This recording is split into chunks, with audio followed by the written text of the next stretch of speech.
Assalamualaikum warahmatullahi wabarakatuh. Perkenalkan saya Ermai Sukmawarti dengan NIM 1806986 dan yang membahas tentang mekanisme pembentukan peraturan daerah dan anggaran pendapatan dan belanja daerah. Peraturan daerah atau Perda adalah peraturan yang dibuat oleh kepala daerah provinsi maupun kabupaten atau kota bersama-sama dengan DPRD provinsi maupun kabupaten atau kota dalam ranah pelaksanaan penyelenggaraan otonomi daerah yang menjadi legalitas perjalanan eksekusi pemerintah daerah. Proses pembahasan rancangan peraturan daerah pada hakikatnya mengarah pada ikhtiar musyawarah untuk mencapai mufakat. Setiap pembahasan rancangan peraturan daerah menghendaki persetujuan bersama karena masing-masing pihak memiliki kedudukan yang seimbang, maka tidak mungkin putusan dapat diambil secara voting. Kemudian dalam perancangan peraturan daerah, pemerintah juga merancang terkait yang disebut dengan anggaran daerah yang merupakan rencana keuangan yang menjadi dasar dalam pelaksanaan pelayanan publik. Di Indonesia, dokumen anggaran daerah disebut dengan anggaran pendapatan dan belanja daerah atau APBD, baik untuk provinsi maupun kabupaten atau kota. Di dalam APBD tercermin kebutuhan masyarakat dengan memperhatikan potensi dan sumber-sumber kekayaan daerah. Yang hal ini juga tercantum dalam Undang-Undang Republik Indonesia Nomor 15 Tahun 2013. Sekian yang bisa saya sampaikan. Terima kasih. Wassalamualaikum warahmatullahi wabarakatuh. Saya Nadi Saifullah akan menjelaskan mengenai prinsip-prinsip penyusunan peraturan daerah di Indonesia. Pemerintah daerah adalah penyelenggaraan urusan pemerintahan oleh pejabat daerah dan DPRD menurut asas otonomi dan tugas pembantuan dalam sistem dan prinsip negara kesatuan Republik Indonesia. Untuk menyelenggarakan urusan pemerintahan tersebut, DPRD dan kepala daerah diberi wewenang untuk membentuk peraturan daerah. Pembentukan peraturan daerah merupakan bagian dari fungsi penyelenggaraan pemerintahan daerah dalam konsep otonomi daerah tersebut. Oleh karena itu, materi peraturan daerah secara umum haruslah memuat antara lain: pertama, hal-hal yang berkaitan dengan rumah tangga daerah dan hal-hal yang berkaitan dengan organisasi pemerintahan daerah, serta yang kedua, hal-hal yang berkaitan dengan tugas dan pembantuan tersebut. Dengan demikian, peraturan daerah merupakan produk hukum dari pemerintahan daerah dalam rangka melaksanakan otonomi daerah, yaitu hak dan wewenang untuk mengatur dan mengurus rumah tangganya sendiri, sekaligus juga peraturan daerah merupakan legalitas untuk mendukung kerja pemerintahan sebagai daerah otonom. Peraturan daerah tidak boleh meregulasi hal-hal yang menyimpang dari prinsip NKRI. Betapapun luasnya cakupan otonomi daerah, bingkai kesatuan dalam NKRI haruslah dijaga. Sebaliknya, pemerintah pusat tidak boleh membatasi apalagi menegasi kewenangan otonomi daerah. Peraturan daerah tidak boleh memuat hal urusan pemerintahan yang menjadi kewenangan pemerintahan pusat, seperti halnya politik luar negeri, pertahanan, keamanan, justisi, moneter, dan fiskal nasional, serta agama. Peraturan daerah mengatur seluruh urusan pemerintahan yang menjadi kewenangan pemerintahan daerah dalam rangka penyelenggaraan otonomi daerah dan tugas pembantuan. Materi muatan peraturan daerah mengandung asas pengayoman, kemanusiaan, kebangsaan, kekeluargaan, kenusataraan, Bhinneka Tunggal Ika, keadilan, kesamaan, kedudukan dalam hukum dan pemerintahan, ketertiban dan kepastian hukum, dan atau keseimbangan, keserasian, dan keselarasan. Selanjutnya, peraturan daerah dapat memuat asas lain sesuai dengan substansi peraturan daerah yang bersangkutan. Peraturan daerah juga perlu dibentuk pada asas pembentukan peraturan perundang-undangan yang meliputi kejelasan tujuan, kelembagaan atau organ pembentuk yang tepat, kesesuaian antara jenis dan materi muatan dapat dilaksanakan, serta kedayagunaan, kehasilgunaan, serta kejelasan rumusan dan keterbukaan. Salah satu faktor penting yang menjadi keberhasilan penyelenggaraan otonomi daerah adalah peraturan daerah yang baik sebagai acuan dalam penyelenggaraan pemerintahan daerah.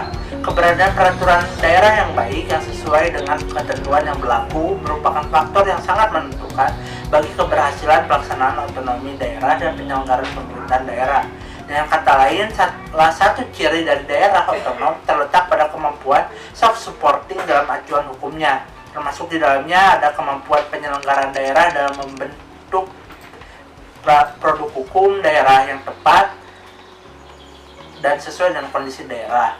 Keberadaan produk hukum daerah yang tepat dan sesuai akan memperlancar dan mempermudah dalam penyelenggaraan pemerintahan daerah yang bertujuan untuk mempercepat proses kesejahteraan masyarakat di daerah. Keberadaan produk hukum daerah juga berfungsi dalam mengatur berbagai program-program pembangunan dan melaksanakan berbagai fungsinya secara baik dan benar, seperti fungsi pelayanan kepada masyarakat atau public services, fungsi pembangunan atau development, dan fungsi perlindungan kepada masyarakat atau society protection. Prinsip-prinsip penyusunan peraturan daerah di Indonesia juga dapat dilihat dalam Undang-Undang Nomor 12 Tahun 2011 tentang pembentukan peraturan perundang-undangan yang menjadi landasan hukum dan acuan serta pedoman dalam menyusun peraturan daerah. Prinsip-prinsip tersebut diantaranya, pertama, kepala daerah harus menetapkan perda dan persetujuan DPRD. Begitupun perda dibahas bersama-sama dengan kepala daerah. Kedua, perda dibentuk dalam penyelenggaraan otonomi, tugas pembantuan dan penjabaran lebih lanjut, peraturan perundang-undangan yang lebih tinggi.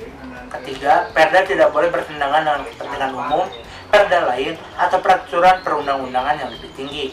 Keempat, peraturan daerah dapat memuat ketentuan beban biaya paksaan, penegakan hukum atau pidana, kurungan paling lama 6 bulan atau denda sebanyak-banyaknya 5 juta rupiah. Kelima, keputusan kepala daerah ditetapkan untuk melaksanakan peraturan daerah. Keenam, perda dan keputusan kepala daerah yang mengatur dimuat dalam lembaran daerah. Ketujuh, perda dapat menunjuk pejabat tertentu sebagai pejabat penyidik pelanggaran peraturan daerah.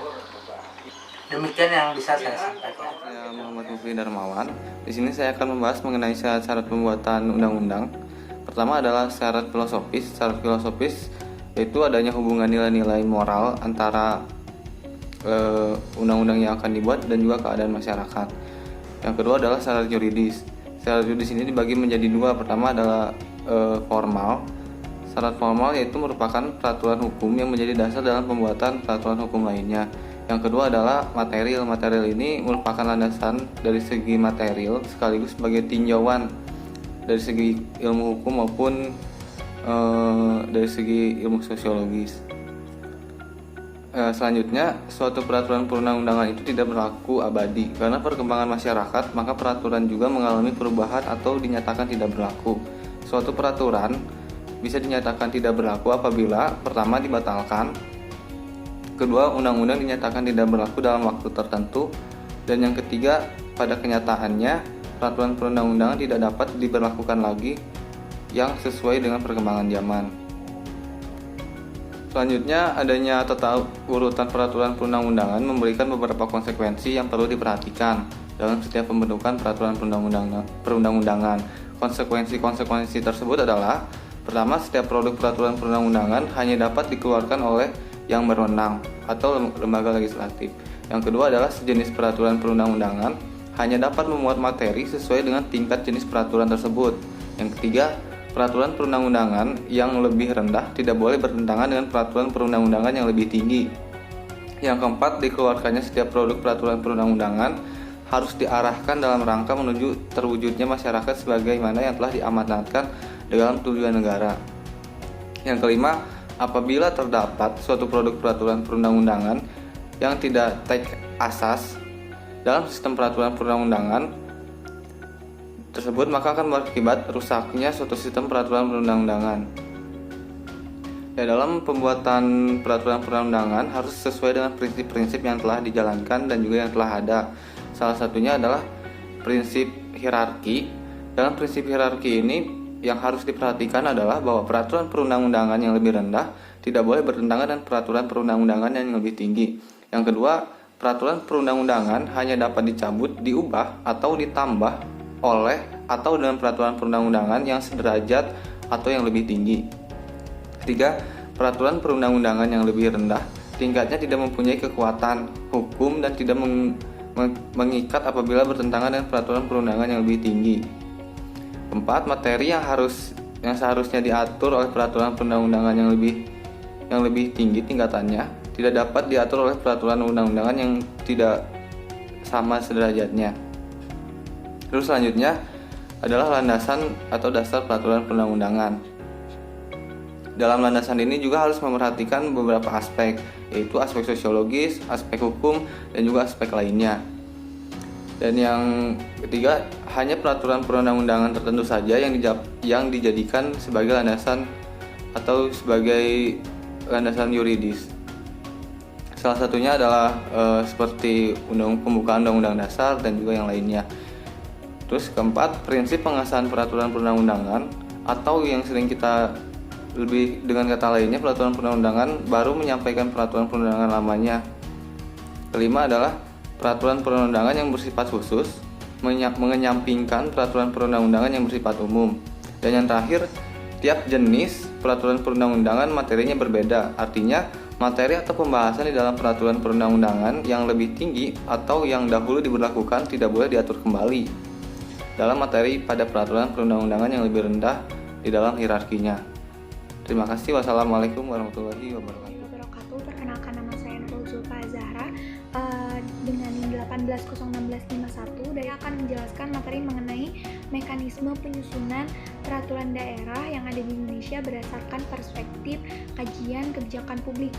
Nah, dalam pembuatan atau penyusunan peraturan daerah ini terdapat tahapan-tahapan dalam penyusunannya. Yakni yang pertama, tahapan perencanaan peraturan daerah. Nah, dalam tahapan pertama ini pembentukan peraturan daerah baik di provinsi maupun kabupaten kota pada dasarnya adalah sama, yakni diawali dengan tahapan perencanaan yang dituangkan dalam bentuk program legislasi daerah. Program legislasi daerah atau Prolegda ini adalah sebuah instrumen perencanaan pembentukan peraturan daerah yang disusun secara berencana, terpadu, dan sistematis. Lalu yang kedua, ada tahapan pembahasan peraturan daerah. Masalah yang sudah masuk dalam agenda kebijakan kemudian dibahas oleh para pembuat kebijakan. Masalah-masalah tadi didefinisikan untuk kemudian dicari pemecahan masalah yang terbaik. Pemecahan masalah tersebut berasal dari berbagai alternatif atau pilihan. Lalu yang ketiga, tahap penetapan dan pengundangan peraturan daerah. Penetapan rancangan peraturan daerah menjadi peraturan daerah oleh Bupati dilakukan dengan membubuhkan tanda tangan paling lambat 30 hari terhitung sejak rancangan peraturan daerah tersebut disetujui bersama oleh Dewan Perwakilan Rakyat Daerah dan Kepala Daerah. Peraturan daerah yang telah ditetapkan selanjutnya ditempatkan dalam lembaran daerah yang dimaksudkan sebagai syarat hukum agar setiap orang mengetahuinya. Lalu yang keempat, tahap sosialisasi peraturan daerah. Peraturan daerah setelah diundangkan dalam lembaran daerah belum cukup menjadi alasan untuk menganggap bahwasannya masyarakat telah mengetahui eksistensi dari peraturan daerah tersebut. Nah, oleh karena itu, peraturan daerah yang telah disahkan dan diundangkan harus pula disosialisasikan kepada masyarakat. Lalu yang terakhir, ada tahap evaluasi dari peraturan daerah. Nah, untuk dapat mengetahui sejauh mana pengaruh dari suatu peraturan daerah setelah diberlakukan, maka perlu dilakukannya evaluasi. Nah, melalui evaluasi ini akan dapat mengetahui kelemahan dan kelebihan dari peraturan daerah yang sedang diberlakukan, yang selanjutnya dapat dijadikan tolak ukur guna menentukan apakah kebijakan yang telah dikeluarkan itu akan tetap diberlakukan atau perlu adanya perbaikan atau perubahan. Nah, berdasarkan tahapan-tahapan yang telah dipaparkan di atas, bertolak dari beberapa pendapat para pakar tentang kebijakan publik yang termasuk di dalamnya bagaimana proses mekanisme sampai dengan evaluasi dan implementasinya, maka dapat dilihat bahwasannya suatu kebijakan dalam bentuk peraturan kepala daerah sebagaimana kewenangan yang dimilikinya harus mampu dibuat dan ditetapkan dengan tetap memperhatikan tujuan dari peraturan daerah yang nantinya akan menjadi acuan dari pembuatan kebijakan tersebut. Terima kasih. Materi selanjutnya akan disampaikan oleh rekan saya. Baik, bismillahirrahmanirrahim. Assalamualaikum warahmatullahi wabarakatuh. Saya Adrian Arif Nugraha dengan NIM 1802451 dari kelompok 5 akan melanjutkan pembahasan mengenai penyusunan anggaran pendapatan dan belanja daerah. Salah satu indikator keberhasilan dari otonomi daerah ialah kemampuan manajemen keuangan daerah yang baik. Kemampuan manajemen keuangan daerah yang baik tentunya akan berorientasi pada pengelolaan yang efektif dan efisien. Pengelolaan yang efektif dan efisien sebagaimana telah diatur oleh peraturan perundang-undangan, lebih tepatnya pada peraturan pemerintah nomor 58 tahun 2005 tentang pengelolaan keuangan daerah. Dalam peraturan tersebut telah diatur bagaimana mekanisme pembentukan anggaran pendapatan dan belanja daerah yang baik berdasarkan ketentuan yang berlaku. Ada beberapa hal yang harus dipertimbangkan, diantaranya yang pertama adalah rencana kerja pemerintah daerah atau RKPD. RKPD ini mula-mula disusun oleh SKPD atau Satuan Kerja Pemerintah Daerah. SKPD ini dalam penyusunan RKPD tersebut mempertimbangkan tentang rencana strategi yang merupakan pengejawantahan dari RPJMD. Nah, dari RPJMD ini salah satu pertimbangannya adalah moda penerimaan, penganggaran, pelaksanaan hingga pengawasan dari rencana strategi dan juga RKPD ini. RKPD ini nantinya akan disusun sedemikian rupa kemudian diputuskan melalui keputusan kepala daerah. Nah, untuk tahapan berikutnya yaitu mengenai kebijakan umum anggaran pendapatan dan belanja daerah.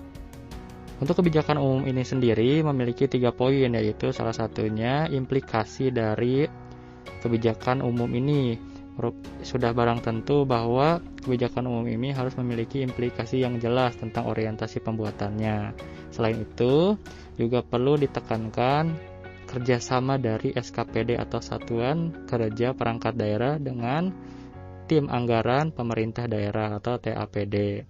Setelah itu, konsultasi terhadap badan legislatif yang berlaku di daerah tersebut juga sangat memungkinkan bagaimana kualitas dari pengusulan rencana anggaran pendapatan dan belanja daerah itu menjadi baik atau penyesuaian lagi. Dan yang ketiga adalah PPAS atau prioritas plafon anggaran sementara. Dalam pembentukan PPAS ini memiliki 3 poin, diantaranya untuk menentukan skala program, yaitu tentang skala wajib dan juga pilihan. Setelah itu mengurutkan dari hasil urutan program yang akan dilaksanakan tadi, yaitu adalah program wajib dan juga pilihannya. Dan yang terakhir adalah untuk menyusun kembali tentang plafon anggaran sementara tersebut. Nah, itulah 3 poin pertama. Kemudian selanjutnya akan dijelaskan kembali mengenai tahapan penyusunan APBD ini oleh teman saya. Terima kasih. Perkenalkan, nama saya Wulan Siti Saada. Dalam presentasi kali ini saya akan melanjutkan pembahasan mengenai proses perencanaan dan penyusunan APBD.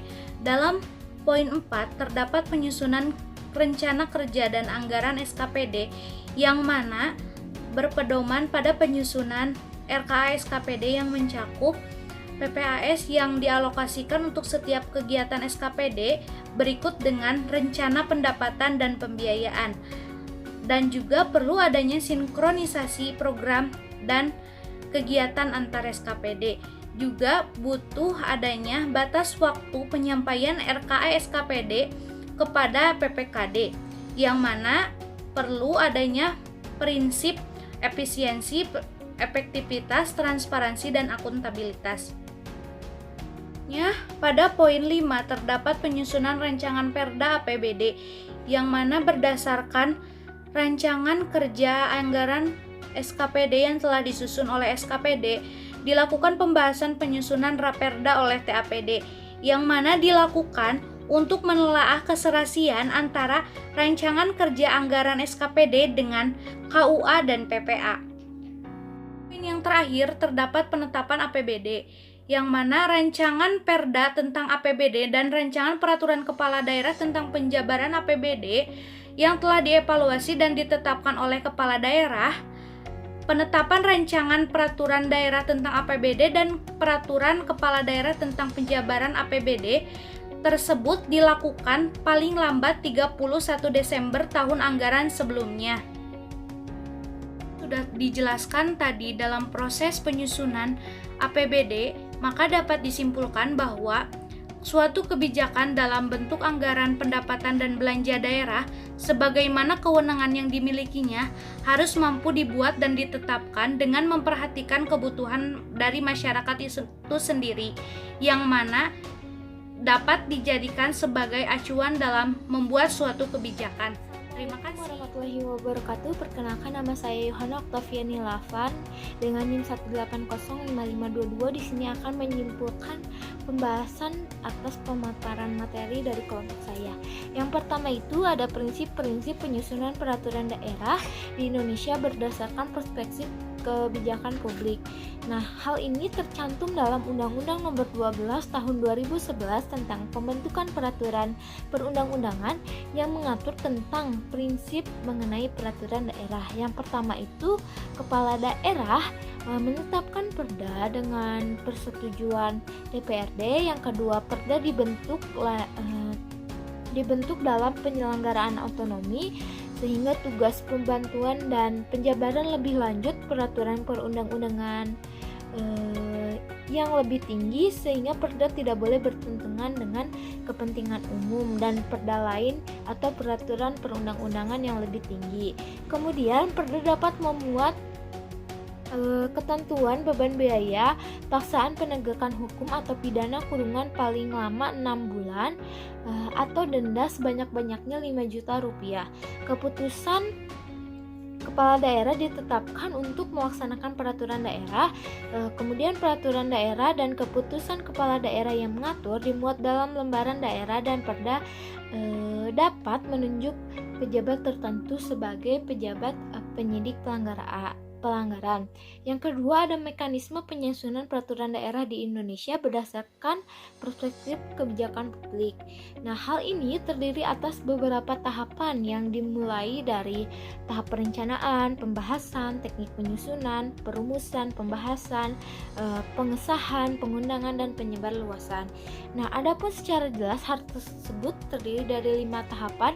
Yang pertama itu ada tahap perencanaan peraturan daerah, yang kedua ada tahap pembahasan rancangan peraturan daerah, yang ketiga ada tahap penetapan dan pengundangan peraturan daerah, yang keempat ada tahap sosialisasi peraturan daerah, dan yang terakhir tahap evaluasi dari peraturan daerah tersebut.